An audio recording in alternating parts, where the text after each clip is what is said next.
what's your forecast on the inflation? Where is it? Where do you see it going? I think that inflation will be quite sticky. When you say sticky, what does that mean? Because I grew up listening to it on the radio.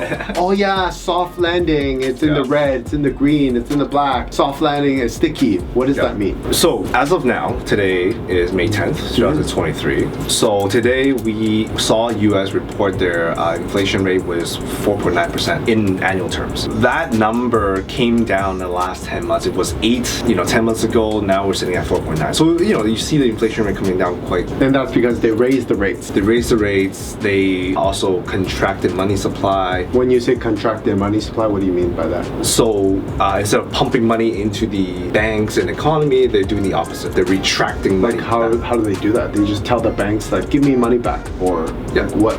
Exactly. Really? Yeah. So basically, it's the opposite, right? So central banks lend banks money. Yeah. Now I'm doing the opposite. They take money back from the banks. Exactly. Okay. Yeah.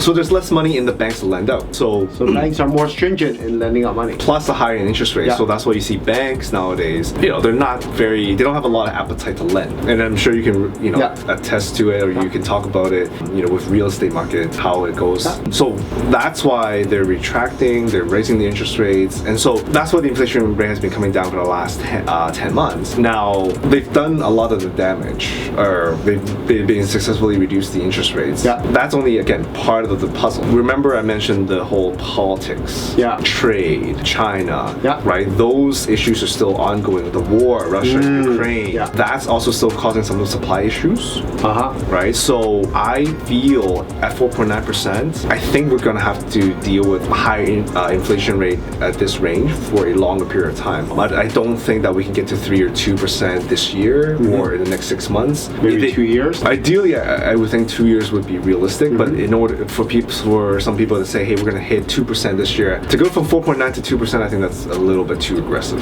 I see. The only reason why we get there is because we've hit a recession, we've ran into a problem, and things are just spiraling downwards. So what do you think about Canada? Is that directly proportionate to what US does? Or US little brother. So whatever they do, we more or less mirror it. And unfortunately, we rely so heavily in the US, 80% of our exports goes to the US. So if they don't do well, if they have issues, we suffer.